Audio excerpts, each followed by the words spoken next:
त्यांच्यावर सुद्धा केंद्रीय यंत्रणेचा गैरवापर करून केला। ज्या गांधी कुटुंबाने या देशासाठी त्याग दिलं, बलिदान केलं, अशाही गांधी कुटुंबातल्या सदस्यांना केंद्रीय यंत्रणेचा गैरवापर करून पायी चालत नेऊन या ठिकाणी त्यांची सखोल चौकशी केली। कशासाठी? म्हणजे सत्तेचा गैरवापर किती मोठ्या प्रमाणात चालू आहे।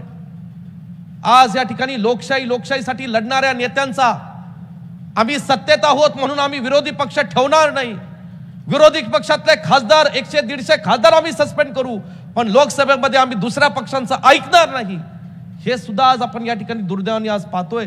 हे किती देशाच्या राजकारणाला आणि देशाच्या स्वातंत्र्य लढ्यासाठी लढणाऱ्या महात्माजी गांधी असतील, पंडित नेहरू असतील, ज्यांनी संविधान दिलं, लोकशाही या देशाची बळकट केली, असे परमपूज्य भारतरत्न बाबासाहेब आंबेडकरांना सुद्धा आज स्वर्गामध्ये बसून कुठेतरी वाईट वाटत असेल की देशामध्ये आज आपल्या भारतामध्ये ज्याच्या मूल्यांसाठी आपण लढलो त्या देशामध्ये काय चाललंय, त्या महाराष्ट्रात काय चाललंय। एकीकडे ही बाजू देशात आहे आणि दुसरीकडे सांगली जिल्ह्याची काँग्रेस पक्षाची परंपरा आहे। मी मगाशी सांगितलं, आमच्यावर स्वर्गीय यशवंतराव चव्हाण साहेबांचा विचारांचा वारसा आहे। स्वर्गीय वसंतदादांनी सुद्धा या जिल्ह्यातून महाराष्ट्रामध्ये देशामध्ये मोठं काम केलं। हे करत असताना मला अभिमान वाटतो की वसंतदादांचं दुःखद निधन सन 1986 ला झालं, पण ह्या जिल्हा सोडत असताना, ही पृथ्वी सोडत असताना त्यांनी खंबीरपणे या जिल्ह्याची जबाबदारी काय अशा तरुण पिढीतल्या त्या काळातल्या कार्यकर्त्यांवर सोपवली, ज्यांच्यामध्ये त्यांच्यावर विश्वास होता की पुढं ही काँग्रेस पक्ष भक्कम करतील, काँग्रेस पक्षाच्या कार्यकर्त्यांना ही सांभाळतील। ते होते पतंगराव कदम, RR पाटील, ही अशी मंडळी या जिल्ह्यामध्ये तयार झाली। इथल्या जिल्ह्यातल्या सगळ्यांना माहितीये, कदम साहेबांना सुद्धा 80-85 ला तिकीट मिळालं नाही। त्या काळातल्या त्या परिस्थितीतली काय अडचणी होत्या। कार्यकर्ते म्हणून निष्ठा कशाला म्हणायची की जेव्हा अडचण निर्माण होती त्या कार्यकर्त्यांनी जर खरंच नेत्यावर प्रेम असेल, विचारधारेवर प्रेम असेल, निष्ठा असेल, तर त्यांनी ती अडचण समजून घेतली पाहिजे। घेतली। 1990च्या दशकामध्ये काँग्रेस पक्षाच्या विचारातून आपण या ठिकाणी काम करायला लागलो। साहेबांनी या ठिकाणी, कदम साहेबांनी काँग्रेस पक्षाच्या माध्यमातून त्यांना राज्यात मंत्री म्हणून काम करण्याची संधी मिळाली। त्यांनी ज्या मंत्रिपदाचा या ठिकाणी त्यांना संधी मिळाली, जेव्हा पाटबंधारे मंत्री आले, शालेय शिक्षणाचे मंत्री झाले, या सांगली जिल्ह्यामध्ये शालेय शिक्षण खात्याचे मंत्री असताना तब्बल 250 अनुदानित शाळा मंजूर करण्याचं काम या महाराष्ट्रातील शेतकऱ्यांच्या मुलाबाळांसाठी आणि सांगली जिल्ह्यातल्या मुलाबाळांसाठी पतंगरावजी कदम साहेबांनी केलं। पाटबंधारे खातं होतं। सांगली हा 70% दुष्काळी तालुका होता, दुष्काळी जिल्हा होता। त्यामध्ये ताकारी, टेंबू, म्हैसाळ, अडफळ या योजनांना निधी देणं अत्यंत गरजेचं होतं। त्याचा आराखडा हा तयार करणं अत्यंत गरजेचं होतं आणि त्याच्यामध्ये जीव ओतून या अशा कदम साहेब असतील, स्वर्गीय RR पाटील असतील, स्वर्गीय अनिल भाऊ असतील, अशा अनेक लोकांचा मला आवर्जून उल्लेख करता येईल। तरी जीव ओतून या ठिकाणी काम केलं आणि या दुष्काळी पट्ट्याला कसं पाणी मिळेल, कसा राज्याच्या तिजोरीतनं निधी उपलब्ध होईल, ह्याच्यासाठी अहोरात्र प्रयत्न केले। आज एकेकाळी ज्या दुष्काळी तालुक्यांमध्ये या ठिकाणी कुसळ पाहायला मिळत नव्हती लोकांना, त्याच ठिकाणी आज आमचे शेतकरी कष्टाने आणि अभिमानाने ऊसाचं पीक करतायत आणि या ठिकाणी अनेक पिकं करतायत, ह्याचा मनापासून अभिमान आम्हाला वाटतो। ही पेरणी ही त्या मध्यंतरीच्या काळात स्वर्गीय वसंतदादांच्या निधनानंतर ही पतंगरावजी कदम साहेबांनी आणि त्यांच्या अनेक राज्यातल्या आणि जिल्ह्यातल्या सहकार्यांनी काँग्रेस पक्षाच्या आमदारांनी केली। स्वर्गीय हफीजभाई असतील, स्वर्गीय उमाजीराव सनमडीकर असतील, अशा अनेक लोकांचा, स्वर्गीय मदन भाऊ काही काळ काँग्रेसमध्ये अत्यंत त्यांनी भक्कमपणे काम केले, अशी अनेक मंडळी या जिल्ह्यामध्ये कार्यरत होते। प्रत्येक जण आपापल्या विधानसभेत आपापल्या क्षेत्रामध्ये काम करत होते, परंतु या सगळ्यांना आदर होता पतंगरावजी कदम साहेबांचा। येईल ते काम करायचं, प्रशासकीय इमारत असेल, जिल्ह्यासाठी जे काय असेल ते निधी उपलब्ध करून द्यायचा, ही भूमिका पतंगरावजी कदम साहेबांची ठोसपणे होती। गेल्या 5 वर्षात पटोले साहेब आम्हा सांगली जिल्ह्यातील कार्यकर्त्यांवर फार मोठे आघात झाले। एक एक करून आमच्या काँग्रेस पक्षाच्या विचाराची या ठिकाणी सांभाळ करणारे, तो काँग्रेस पक्ष वाढवणारे जी काही नेते, ज्येष्ठ नेते मंडळी होती, ती आमच्यातनं दुर्दैवाने निघून गेली। जसं आम्हा कदम कुटुंबातले सदस्य असेल, इतर कुठल्या मदन भाऊंच्या कुटुंबातले सदस्य असतील, स्वर्गीय RR आबांच्या कुटुंबातले सदस्य असतील, प्रत्येकाला वाईट वाटलं, पण आमच्या बरोबरीनेच या जिल्ह्यातल्या लोकांना तेवढंच वाईट वाटलं, तेवढंच मोठं दुःख वाटलं। आणि म्हणून आमच्या तरुण पिढीवर एक जबाबदारी आली की आता जिल्ह्याची काँग्रेस पक्षाची जबाबदारी तुम्ही सांभाळायची, तुम्ही या ठिकाणी काँग्रेस पक्ष बळकट करायचा आहे, वाढवायचा आहे. मला सांगायचंय की देशात आणि राज्यात सन 2019 पासून ते 24 पर्यंत काही काळ सत्ता होती, काही काळ नव्हती, केंद्रात आपली सत्ता नव्हती 14 ते 24 पर्यंत. या सगळ्या परिस्थितीमध्ये प्रत्येक येईल त्या आव्हान स्वीकारत, येईल त्या परिस्थितीला संघर्ष देत आम्ही सगळ्या मंडळींनी, तरुण पिढीने जिल्ह्याची जबाबदारी घेतली. मी असेल, विक्रम असतील, पृथ्वीराज असतील, जयश्री वहिनी असतील, विशाल असतील, आम्ही सगळ्यांनी ती जबाबदारी खंबीरपणे स्वीकारली. खरं सांगायचं म्हणलं, ही जबाबदारी पार पडत असताना अनेक गोष्टींचं आक्रमण आमच्यावर झालं. कधी विरोधी पक्षाच्या नेत्यांकडून झालं, कधी मित्र पक्षाच्या नेत्यांकडून झालं, पण हे सगळं आम्ही सहन केलं, कारण काँग्रेस पक्षाचा कार्यकर्ता म्हणून आम्हाला लोक ही सांभाळत होते. जनता आमच्या पाठीशी होती, कार्यकर्ता आमच्या पाठीशी खंबीरपणे उभा राहिला. त्याच्या ताकदीवर आणि त्याच्या बळावर आम्ही या जिल्ह्यामध्ये काँग्रेस पक्षाचं काम हे टिकवू शकलो, वाढवू शकलो. आपल्याला आठवतं 5 वर्षाच्या कालावधीमध्ये आम्ही काय काय, प्रदेशचा असो, AICCचा असो, प्रत्येक कार्यक्रम आम्ही राबवला. येईल त्या कार्यक्रमासाठी लागेल ती यंत्रणा, ती स्वतः या ठिकाणी जीवाचा राम करून मी त्याच्या जातीने लक्ष घातलं. कुठल्याही कार्यकर्त्याला कुठली कमी या ठिकाणी भासवेल अशी काही भूमिका आम्ही घेतली नाही. कर्नाटकाचे मुख्यमंत्री सिद्धरामय्या साहेब आमचे धनगर समाजाचे सर्वसामान्य कुटुंबातले ज्येष्ठ नेते मुख्यमंत्री झाले. त्यांचा पहिला सत्काराचा मान तुम्हीच सगळ्या नेत्यांनी मला दिला. आणि अवघ्या 5 दिवसात, फक्त 5 दिवसात जवळजवळ 40,000 लोकांचा, धनगर समाजातल्या लोकांचा, आमचा कार्यकर्त्यांचा काँग्रेस पक्षाचा मेळावा या ठिकाणी आम्ही आयोजित केला. उत्स्फूर्त असा प्रतिसाद जनतेकडून आम्हाला मिळाला. मध्ये पुन्हा आम्ही जिल्ह्यामध्ये एक संवाद यात्रा काढली, जनसंवाद यात्रा. जवळजवळ 200 किलोमीटर आम्ही पायी चाललो. प्रत्येक तालुक्यात आम्ही जवळजवळ 25-30 किलोमीटर आम्ही पायी चालवत. त्याला सुद्धा साक्षीदार ही सगळी कार्यकर्ते आहेत. ही कार्यकर्ते आमच्या खांद्याला खांदा लावून चालवत होती, म्हणून आम्ही जिल्ह्यातले सुद्धा तरुण कार्यकर्ते आणि नेते मंडळी चालवत होतो. तो कार्यक्रम आम्ही चांगला राबवला. हे सगळं करत असताना गेल्या वर्षभरापासून जेव्हा लोकसभेच्या निवडणुकीच्या पार्श्वभूमीवर, जेव्हा महाराष्ट्रात, देशात इंडिया अलायन्स राहुलजींनी पुढाकार करून घेतला, महाविकास आघाडीची स्थापना राज्यातल्या वरिष्ठ नेत्यांनी, वेगवेगळ्या पक्षाच्या समविचारी पक्षांनी नेत्यांनी केली, त्या आमच्यामध्ये, जिल्ह्यातल्या काँग्रेस पक्षाच्या कार्यकर्त्यांमध्ये आमच्यामध्ये सुद्धा आशा निर्माण झाली की काँग्रेस पक्ष हा, सांगली जिल्हा हा काँग्रेस पक्षाचा बालेकिल्ला आहे. गेले स्वातंत्र्यापासून नेहमी आपण लढत आलेलो आहे. सन 2014चा 19चा अपवाद सुद्धा नेहमी आम्हाला विजय मिळत आलेला आहे. काँग्रेस पक्षाचं कार्यकर्त्यांचं मोठं योगदान आहे, कुठल्या एका व्यक्तीचं नाही. काँग्रेस पक्षाच्या कार्यकर्त्यांनी तो विजय मिळवून दिलेला आहे. आणि म्हणून आम्ही तळमळीने एक वर्षभरापासून पक्षश्रेष्ठी म्हणून राज्यातले आपण नेतेगण, दिल्लीतले जे काही नेतेगण होते याच्याशी संबंधित, त्यांच्याकडे आम्ही मांडत होतो की कुठेतरी काँग्रेस पक्षाची ही सांगलीची जागा काँग्रेस पक्षाला मिळाली पाहिजे. हा माझा आत्मविश्वास होता. लोक काही जुना इतिहास काढतात, कधी कधी समज गैरसमज होतात. पूर्वी होता आमचा एक इतिहास गटबाजीचा, अमुक तमुक असले सगळे विषय चालत होते. पण ह्या विश्वजित कदमांनी लोकांचा आशीर्वाद घेऊन मी मनाचा मोठेपणा दाखवला आणि सांगितलं की आता आपल्याला ह्याला पूर्ण विराम द्यायचा आहे. ही कटलाई गट ठेवायचा नाही. काँग्रेस सांगली जिल्ह्यामध्ये जो गट आहे तो फक्त आदरणीय श्रीमती सोनियाजी गांधी, आदरणीय राहुलजी गांधींचा एकमेव काँग्रेस पक्षाचा एकच गट हा घेऊन आपण या ठिकाणी आता सांगली जिल्ह्यामध्ये काम करायचं. आणि म्हणून आमच्या कार्यकर्त्यांच्या काही भावना होत्या. कुणी सांगितलं बाळासाहेब तुम्ही लोकसभा लढा, कुणी सांगितलं तुमच्या कुटुंबातला सदस्य द्या, आम्ही ताकदीने काम करू. जिल्ह्यातल्या, महाराष्ट्राच्या, काही देशातल्या नेत्यांनी सांगितलं विश्वजित तुला लोकसभा लढावी लागेल. सन 2019लाही सांगितलं, सन 2024लाही मला सांगितलं. मी नम्रपणे सांगितलं 19ची माझी अडचण वेगळी होती.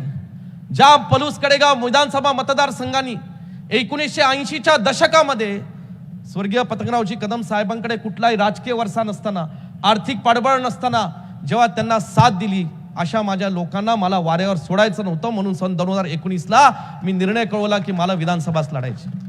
नुकतीच आमच्याकडे महापूर आलेलं होतं. त्यावेळेस थोरात साहेब, नाना पटोले साहेब तुम्ही येऊन गेलेला होता. आमच्या लोकांना धीर देण्याचं काम तुम्ही दोन्ही नेत्यांनी केलेलं होतं. हे करत असताना पुन्हा 19ची निवडणूक झाली, महाविकास आघाडीचं सरकार झालं. थोरात साहेब तुम्ही, पृथ्वीराज चव्हाण साहेब तुम्ही, नाना पटोले साहेब मला राज्यात मंत्री म्हणून काम करण्याची संधी दिली. मी नेहमी सांगतो लोकांना की ती मंत्री व्यक्ती म्हणून विश्वजित कदमांना संधी दिली नाही, ती पलूस कडेगावच्या मातीला आपण संधी दिली होती, सांगली जिल्ह्याला ती संधी दिली होती. ह्याचा मनापासून अभिमान, मी मनात आनंद ठेवला आणि सांगली जिल्ह्यामध्ये काम करत राहिलो. परंतु 5 वर्षात काय काय घडलं साहेब, हे कधी आम्हाला कोण विचारणार आहे का? कुठल्या पद्धतीने या ठिकाणी आम्ही गेले 1 वर्षभर हा संघर्ष पेटवला. गेले 3 महिन्यापासून आम्ही सातत्याने मागणी करत होतो की सांगली जिल्ह्याची जागा ही काँग्रेस पक्षाला मिळावी. आमच्या एका तरुण सहकार्याला आम्ही तयार केलं, त्याला मी विश्वास दिला किंवा तू काळजी करू नको, कुठल्याही परिस्थितीत या वेळेस सांगली जिल्ह्याची जागा ही काँग्रेस पक्षाला मिळेलच आणि तुला खासदार करण्याची जबाबदारी विश्वजित कदमांची राहील, हा विश्वास मी माझ्या तरुण कार्यकर्त्याला दिला. आणि म्हणून पारदर्शकपणे सगळं बाजूला ठेवून, जुना इतिहास बाजूला ठेवून, कुठला जो काही इतिहास असेल तो इतिहास बाजूला ठेवून, आलेली संधी मला किंवा माझ्या कुटुंबातल्या सदस्यांना सुद्धा बाजूला ठेवून आम्ही ही लोकसभा आमच्या एका तरुण सहकार्याला दिली. तुम्ही सगळ्यांनी त्याला समर्थन दिलं. जिल्हा काँग्रेस कमिटीतनं आम्ही एक नाव पाठवलं, राज्यात एक नाव गेलं, राज्यात तुम्ही दिल्लीपर्यंत एक नाव पाठवलं. तुम्ही सगळ्यांनी आनंद व्यक्त केला की विश्वजित, मला खूप बरं वाटलं. पृथ्वीराज चव्हाण साहेब तुम्ही म्हणला, थोरात साहेब तुम्ही म्हणला, नाना पटोले साहेब म्हणला की तुम्ही जिल्ह्यात विश्वजित तू काँग्रेस एक संघ केली, एक संघ ठेवली काँग्रेस, हे खरंय. परंतु काय घडलं? 3 महिने आम्ही या ठिकाणी मागत होतो. जागा वाटपाच्या चर्चा सुरू झाल्या, महाविकास आघाडी झाली, ठीक आहे. देशात वातावरण फार विचित्र आहे. आज लोकशाही संपवण्याचा कट सत्ताधारी पक्षांनी रचलेला आहे. महाविकास आघाडी ही आज संघर्षातनं काम करते. महायुती कशा पद्धतीने महाराष्ट्रात सत्तेवर आली हे सगळं तुम्ही साक्षीदार आहात. आणि म्हणून सत्ताधारी भाजपच्या लोकांना महायुतीला रोखण्याकरता आपण एक लोकसभामध्ये लढाई लढली पाहिजे. म्हणून इंडिया अलायन्स झालं, महाविकास आघाडी झालं. पण ह्या ठिकाणी जेव्हा जागा वाटपाच्या चर्चा सुरू झाल्या, तर काँग्रेसची जागा, तर ही सांगली जिल्ह्याची जागा काँग्रेसचीच होती, या मताशी तुम्ही सहमत होता. पहिल्या दिवसापासून, पहिल्या क्षणापासून आम्हाला तुम्ही हो सांगत आला. आम्ही तुमच्या होला हो ऐकत या ठिकाणी आम्ही आमची आशा जागवल्या, आमची ऊर्जा जागवली. आम्ही या ठिकाणी पेटून उठलो. मी लोकांना, कार्यकर्त्यांना सांगत गेलो की यावेळेस सांगली जिल्ह्यामध्ये काँग्रेस पक्षाचा लोकसभेचा झेंडा हा फडकला जाईल, हे सांगत गेलो आम्ही लोकांना. पण नंतर काय झालं? मार्च एप्रिल जवळ आलं. मग कुणी सांगितलं कोल्हापूरची जागा ही छत्रपती शाहू महाराज ही लढत आहेत, म्हणून ही जागा काँग्रेस पक्षाला दिली जाईल. माझ्यापेक्षा तुम्ही त्याला साक्षीदार होता की ज्या राज्यांच्या नेत्यांमध्ये ही चर्चा झाली, तर उघडपणे दोन्ही मित्र पक्षांच्या समोर असं ठरलं होतं की ज्यावेळेस छत्रपती शाहू महाराज कोल्हापूरची जागा लढायला हो म्हणतील, ते जे पक्ष निवडतील त्या पक्षाला ती जागा देण्यात यावी. मग जर असं वरिष्ठ पातळीवर ठरलं होतं, तर सांगलीचा आणि कोल्हापूरचा संबंध येतो कुठे? हे ठरलं होतं तर संबंध येतो कुठे? हे सगळं असताना सुद्धा हातकलंकीची जागा शिवसेनेची होती, ती त्यांनी घ्यावी. आम्ही म्हणालो महाविकास आघाडीचा धर्म आम्ही पाळू. शिवसेनेच्या नेत्यांना तुम्ही आमच्यासाठी लढलात, मला माहिती आहे. प्रत्येक क्षणोक्षणी तुम्ही प्रत्येक मुद्दा घेऊन तिथं लढत होता. तुम्ही सांगितलं ती लढा जागा, आम्ही म्हणालो लढा, आम्हाला आनंद आहे. सांगली जिल्ह्यातले 2 विधानसभा मतदारसंघ येतात, त्या ठिकाणी त्यांनी या ठिकाणी आम्ही सगळ्यांनी काम तिथं करू. राजू शेट्टी साहेब आले महाविकास आघाडीचा, आनंदच आहे. शेतकऱ्यांचे नेते आहेत, आम्हाला आनंद आहे, त्यांचा आदर आहे. काय त्यांच्यात बिनसलं आम्हाला माहित नाही. मग मूळ प्रश्न आला सांगलीवर. अरे सांगलीची नैसर्गिक परिस्थिती, 2 काँग्रेसचे आमदार, 1 शरद पवार साहेबांच्या गटाचे आमदार, आम्ही सांगतोय पोटतिडकीने की ते संघटन काँग्रेस पक्षाचं आहे, सहकारी संस्थांमध्ये काँग्रेस पक्षाचे कार्यकर्ते, हे सगळं आम्ही सांगत बसलेलो आहोत. तुम्ही लढत होता, परंतु काय झालं? एक तरुण कार्यकर्ता जो कुस्तीगीर आहे, पैलवान आहे, त्याला प्रवेश केला. त्या प्रवेशाच्या वेळेसही आम्ही तुम्हाला भेटत गेलो, सांगत गेलो, आम्हाला काहीतरी थोडी काळजी वाटायला लागली, काहीतरी इथं चुकीचं घडेल असं वाटायला लागलंय. तुम्ही जागृतपणे तो विषय मांडला. आणि हे सगळं करत असताना अचानकपणे आदरणीय उद्धव साहेब या ठिकाणी आले आणि त्यांनी ही सांगलीची जागाची उमेदवारी जाहीर करून टाकली. असं होतं लोकशाहीमध्ये, असं होतं निवडणुकीच्या पार्श्वभूमीवर. आज या जिल्ह्यामध्ये जर आम्ही काँग्रेस पक्षाचे आमदार कार्यकर्ते असेल, जर किमान आम्हाला विचारायचं तरी की काय करायचं. एक तर जागा देणं चुकीचं होतं, हे आमचं ठाम मत आहे आणि या मताशी मी कधी बदलणार नाही. ठाम मत होते माझं. पण झालं काय? तुम्ही दिली नाही. मला माहितीये आमचा कुणाचाही आरोप रोष तुमच्यावर नाही, ह्यासाठी आज तुम्हाला बोलवलं नाही. तुम्ही गैरसमज करून घालू नका की काँग्रेसच्या जिल्ह्याच्या कार्यकर्त्यांच्या समोर हा काय आम्हाला उघडा पाडतोय का नाही. तुम्ही जे केलं ते केलं, मला माहितीये. पण कोण काय करत होतं ह्याच्यावर का बारीक लक्ष नव्हतं, हा माझा सवाल आहे. कोण काय करत होतं? कृती या आमच्या जिल्ह्याच्या राजकारणामध्ये साहेब, आज मी बोलतो उघडपणे, आमच्या सांगली जिल्ह्याच्या राजकारणामध्ये आमचं सुदैव म्हणा की आम्हाला वसंतदादा पतंगरावजी कदम साहेबांचा वारसा मिळाला, पण आमचं एक दुर्दैव पण आहे. काय करायचं? कधी कधी म्हणतात मनासारखं होत नसेल तर दृष्ट लागते. मला आमच्या जिल्ह्याला दृष्ट लागली. विश्वजित कदम आणि या जिल्ह्यातले काही तरुण नेते एकत्र आले, त्याला दृष्ट लागली. परंतु एक मला आज सांगायचंय की या जिल्ह्यामध्ये ज्यांनी दृष्ट लावली ही दृष्ट काढता सुद्धा येते, आणि ती दृष्ट काढण्याची जबाबदारी या पुढील काळामध्ये विश्वजित कदम एकटा घेईल. गेले 1 महिना जेव्हा ही जागा शिवसेनेने जाहीर केली, ठीक आहे, 1-2 मिनिटं मला बोलू द्या, मला बरंच भरायचं अजून, बरंच बोलायचं. 1 महिना ठीक आहे साहेब, मी म्हणतो आपण आमच्यासाठी लढला, दिल्लीपर्यंत आपण गेला. आदरणीय केसी वेणुगोपाल साहेब, आदरणीय रमेश चन्नेताला साहेब, सगळे आमच्यासाठी लढले. लढलात तुम्ही, परंतु काय झालं मला माहित नाही. मला एवढंच सांगायचंय साहेब की आमच्या भावना समजून घेतल्या पाहिजे. त्यावेळी समजून घ्यायला पाहिजे होत्या, आज समजून घ्यायला पाहिजे. हे सगळं करत असताना आज ज्यावेळेस उमेदवारी जाहीर दिली, तदनंतर सुद्धा मला राज्यातल्या देशातल्या काही नेत्यांनी आशा दिली, मला दिली की विश्वजित आपण प्रयत्न करू. ठीक आहे, त्यात प्रामाणिक प्रयत्न होता, कारण सांगली जिल्ह्याची जागा ही काँग्रेसची हे आपल्यालाही मनापासून वाटत होतं. आम्ही प्रयत्न, आपण तुम्ही सगळे आमच्याशी, मला माहिती आहे रात्री 12-1 वाजता नाना पटोले साहेब, थोरात साहेब मला नागपूरमध्ये बोलले. 1 वाजता थकलेले होते.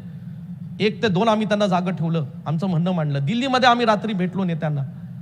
प्रत्येक ठिकाणी माझ्या तरुण सहकार्याला मी बरोबर घेऊन गेलो, जयश्री वहिनींना सोबत घेऊन गेलो. सगळीकडे मी पारदर्शकपणे गल्ली टू दिल्ली ह्या वेळेस हे गडबाजी थांबून मी माझ्या तरुण सहकार्यासाठी तिकिटासाठी प्रामाणिक काम केलं. हे कुणी नाकारू शकत नाही. हे करत असताना काय झालं मला कळत नाही. परत या ठिकाणी शेवटी आम्हाला सांगण्यात आलं की उमेदवारी कठीण आहे, अडचणीत आहे. जे एकतर्फी उमेदवारी देण्यात आली, मी ठाम भूमिका घेतली. एकतर्फी कसं? काँग्रेस पक्षाची जागा आहे, काँग्रेस पक्षाने महाविकास आघाडीने ही एकत्रित उमेदवारी जाहीर करावी, मग आम्ही आदेश मानू, मग आम्ही निर्णय मानू. कारण शेवटी इंडिया महाविकास आघाडी हे देशाच्या लोकांच्या संरक्षणासाठी होतीये, लोकहितासाठी होती, हे सगळं मान्य आहे. पण तोही निर्णय एकत्रितपणे जाहीर केला. अस्वस्थता झाली आमच्या सगळ्यांमध्ये की काय करायचं. आज तुम्ही इथं आलेला आहात, वेळात वेळ काढू काँग्रेस पक्षाच्या कार्यकर्त्यांना आपण मार्गदर्शन द्याल, दिशा द्याल. परंतु मला एकच सांगायचंय साहेब, खरं सांगायचं की फार ताकदीने, तळमळीने, पोट तिडकीने आम्ही ही जागा काँग्रेसला मिळेल याच्यासाठी मनापासून आम्ही प्रयत्न केला. मनापासून मी प्रयत्न केला. दिवस रात्र झटलो मी. कुणी मला ताने मारले मागच्या 1.5 महिन्यामध्ये, कशाला करतोय सुशुजित, तुलाच त्रास होईल, तुला काय हौस लागली का, तुझी उमेदवारी आहे का, तुझ्या घरातली उमेदवारी आहे का. असे अनेक लोकांनी काही गोष्टी मला या ठिकाणी सांगितल्या. मी म्हणलं नाही, मी जे लढत आहोत ते खात्याच्या पंजासाठी मी लढत आहोत, हे या ठिकाणी जिल्ह्यातल्या कार्यकर्त्यांना सांगितलं. खात्याच्या पंजासाठी. आणि मी काय चूक केली का? सगळ्यांना अंगावर घेतलं ना मी. कुणाकुणाचा वाईटपणा घेतला, जिल्ह्यातल्या नेत्यांचा घेतला, राज्यातल्या नेत्यांचा घेतला. 1.5 महिने माझा मला काय त्रास झालाय हे माझं मला माहिती. पण मी लढत राहिलो शेवटच्या क्षणापर्यंत, कारण माझे वडील सुद्धा वादळात दिवा लावून या ठिकाणी राजकारणात आले. आणि त्याच पद्धतीने येणारा काळ जर मला सुद्धा राजकारण करावं लागलं तर मी करायला सक्षम आहे. पण आज या ठिकाणी नाही, बरोबर आहे नाना भाऊ, बरं झालं तुम्ही आठवण करून दिली. शिवाजी पार्कच्या इथे आदरणीय थोरात साहेब, नाना पटोले साहेब, आम्ही त्यांना अडवलं. मी, विक्रम सावंत, पृथ्वीराजजी, आम्ही सगळे होतो. आणि म्हणलं आम्हाला इथे भेट घालून द्या, राहुलजींची भेट घालून द्या, के सी वेणुगोपालजींची भेट घालून द्या. आणि ह्या दोन्ही नेत्यांनी त्यांना अडवलं आणि त्यांना सांगितलं की ही जागा काँग्रेसची आपण सोडायची नाही, हे आपण या ठिकाणी इथं काँग्रेसची जागा ही लढली पाहिजे. सगळं मान्य आहे थोरात साहेब, सगळं मान्य आहे नाना पटोले साहेब, पण आज लोक कार्यकर्ते मला विचारतात शेवटी काय झालं, शेवटी काय झालं. हा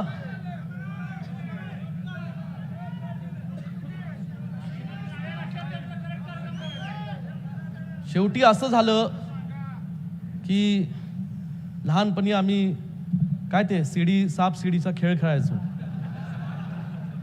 आणि त्याला ते असतं ना डाईस म्हणतात तिकडे, फासे बरोबर ना, फासे टाकली कधी 2 कधी 3 कधी 4 कधी 6 असं बरंच काय होतं. त्यांनी 6 झाले की वर, 4 आले की परत खाली, आणि मध्ये 7 साप चावला की परत खाली. ठीक आहे, ह्या घटकेला दुर्दैवाने आम्हाला साप चावला, पण एवढं नक्की सांगतो या खेळामध्ये वय माझं 41 आहे, फार काही वयस्कर नाही, आम्ही सगळे तरुण आहोत.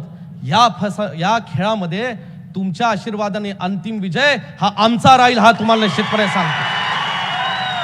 ज्यांनी या ठिकाणी या सांगली जिल्ह्यामध्ये आम्हाला रोखण्याचा प्रयत्न केला, कशासाठी, कुणाच्या वाटेला आम्ही गेलो.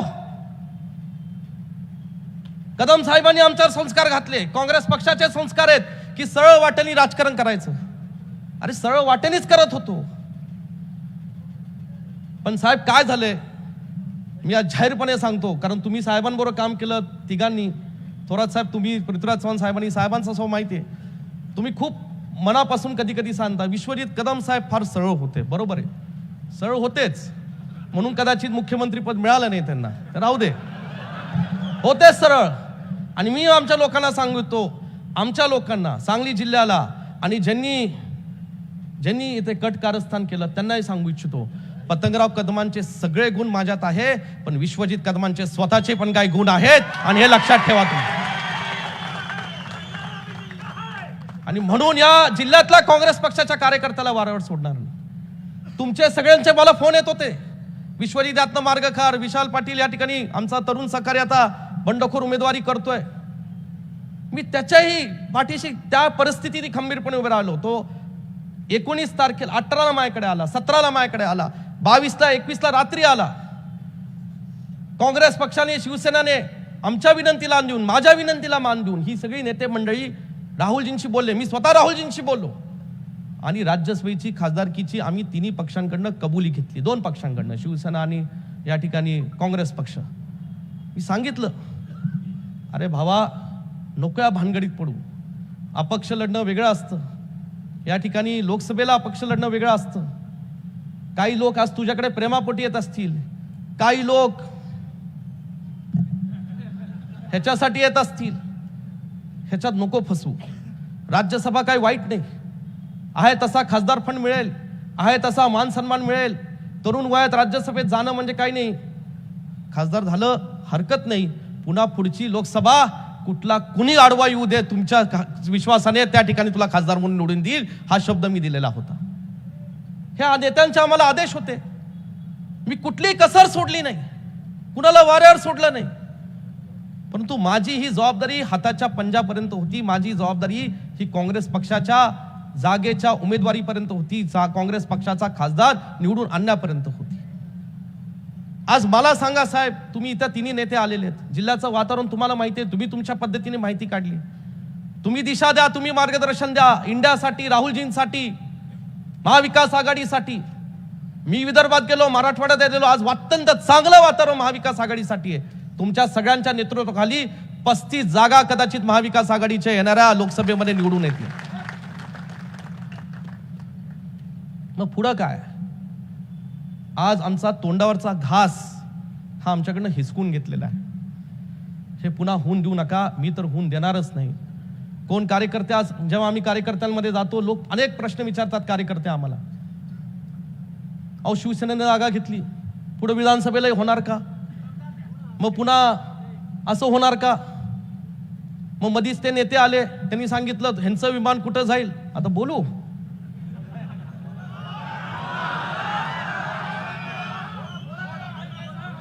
सांगली जिल्ह्याचं विमान हे छत्रपती शिवरायांच्या चरणी आहे, फुले शाहू आंबेडकरांच्या, अहिल्याबाई होळकरांच्या चरणी आहे. ते तिथनंच टेक ऑफ होईल आणि तिथंच लँड होईल. कुणाचं विमान कुठं गेलं, कुणाला घेऊन गेलं त्याच्यावर मी भाष्य करायची गरज नाही. आणि हे सगळं झालं म्हणजे माझ्यावर आरोप कुणीतरी करावे कशासाठी? व्यक्तिगत जीवनात सुद्धा काय त्रास सोसलाय मी या ठिकाणी विरोधी पक्षाचा आमदार म्हणून हे साहेब तुम्हाला माहिती आहे, तुम्हाला तिघांना माहिती आहे काय काय सोचलंय मी. पण काँग्रेस पक्षाचा कार्यकर्ता म्हणून खंबीरपणे मी काम करत राहिलो, कुठेही तडजोड केली नाही. हे सगळं करत असताना आम्ही राहतोय ना, शांतपणे राहतोय, काम करतोय, पण डिवचायचा कशाला? हे सगळं केलं. मी मगाशी सांगितलं चंद्रराव पाटलांना सुद्धा कुस्तीगर म्हणून आदर आहे. मी त्याला जाहीरपणे सांगितलं की बाबा थांब, तुला MLC करतो, हेही विनंती केली. ठीक आहे, तेही त्यातनं मार्ग सुटला नाही. काय बोलायचं काय? म्हणजे जे काय करण्यासारखं आहे शेवटच्या क्षणापर्यंत मी ही काँग्रेसची जागा सांगलीला मिळावी, सांगलीची जागा काँग्रेसला मिळावी यासाठी प्रयत्न करत राहील. आणि म्हणून मला असं या ठिकाणी सांगायचं आहे की साहेब, आज तुम्ही तिन्ही नेते आहात, तिन्ही जण महाराष्ट्राच्या राजकारणातले अत्यंत ज्येष्ठ अनुभवी नेते आहात. तुम्ही माझ्यासाठी, सांगली जिल्ह्याच्या काँग्रेससाठी खूप लढाई केली, टोकाची भूमिका घेतली. नाना पटोले साहेबांची हमरी तुमरी झाली. बाळासाहेब थोरात साहेब यांनी एक दिवस बैठकीला बहिष्कार टाकला, ते बैठकीलाच गेले नाही, सगळ्यांनी केलं. पृथ्वीराज चव्हाण साहेब दिल्लीपर्यंत वेगवेगळ्या पद्धतीने या ठिकाणी मार्ग करत होते. पण आज ही जी काही आमच्या जिल्ह्याबाबतीत घडलंय हे पुन्हा घडता कामा नये. आणि म्हणून मित्र पक्षाला सांगा, महाविकास आघाडीच्या उमेदवाराला, महाविकास आघाडीच्या जो कोण उमेदवार असेल त्याला सांगली जिल्ह्यात जी काही मतं मिळतील ही 100% काँग्रेसची मतं असणार आहेत. मग पुन्हा त्यांनी आवाज काढायचा नाही या सांगली जिल्ह्यामध्ये की आम्हाला आता विधानसभा द्या आणि अमुक आम्हाला द्या, काही संबंध नाही. ही काँग्रेसची मतं असणार आहेत, काँग्रेसच्या कार्यकर्त्यांची मतं असणार आहेत. म्हणून आपण सगळ्यांनी येणाऱ्या काळात कसं आम्हा काँग्रेस पक्षाच्या आमदारांचं, कार्यकर्त्यांचं, तळागाळातील आमच्या नगरसेवकांच्या, जिल्हा परिषद सदस्यांचं संरक्षण करायचं ही जबाबदारी तुम्ही घ्या. मी एवढंच या ठिकाणी सांगतो. आज चुकून भावनावश होऊन मी काय बोललो असेल तर या ठिकाणी तुम्हा तिघांची माफी मागतो. त्याच्यासाठी आम्ही तुम्हाला बोलवलं नाही, पण जिल्ह्यातली वस्तुस्थिती काय, कार्यकर्त्यांची भावना काय हे तुम्हाला समजणं गरजेचं होतं. आणि म्हणून आता पुढे जे काय तुम्ही आदेश द्याल, कारण मला 3 दिवस भयानक दिल्लीच्या अनेक वरिष्ठ नेत्यांचे मला फोन येले, मी नाव घेऊ शकत नाही. या सगळ्या नेत्यांनी मला काय काय सांगितलं. अरे विदर्भात 5 जागा काँग्रेसच्या होत्या विश्वजित, तिथं जर मित्र पक्षांचे कार्यकर्ते आपल्यासाठी बिनशर्त या ठिकाणी पडले तर आता आपण काय त्यांना सांगायचं, ह्याला मी उत्तर देऊ शकलो नाही. हा व्यापक विचार हा राज्याचे नेते म्हणून, दिल्लीचे नेते म्हणून तुम्हाला महाराष्ट्रातला करावा लागेल. पण जिल्ह्याचा विचार करण्याची प्रथम जबाबदारी ही माझी. ही सगळी माणसं आमच्यावर आशेला धरून आहेत. आणि म्हणून या ठिकाणी आज तुमची जिल्ह्यातला काँग्रेस पक्षाचा कार्यकर्ता म्हणून दिलगिरी व्यक्त करतो मी आज जाहीरपणे की आज आपल्या हक्काची जागा मिळू शकलो नाही. पण ह्याचा वचपा विश्वजित कदम येणाऱ्या काळामध्ये या सांगली जिल्ह्याच्या राजकारणामध्ये ज्यांनी हे राजकारण आमच्याशी केलं त्यातनं आम्ही काढू. महाविकास आघाडीच्या धर्माचे आम्ही कार्यकर्ते आहोत. ह्याच्या बाबतीतला जो तुम्ही आदेश द्याल तो आम्ही निश्चितपणे पाळू. एवढं या ठिकाणी बोलतो आणि थांबतो. जय हिंद, जय महाराष्ट्र. महाराष्ट्रातील सर्व बातम्यांचे विश्वासार्ह व्यासपीठ, सकाळच्या सर्व सोशल मीडिया प्लॅटफॉर्मला लाईक, फॉलो आणि सबस्क्राईब करा. तसंच सर्व नोटिफिकेशनसाठी बेल आयकॉन प्रेस करायला विसरू नका.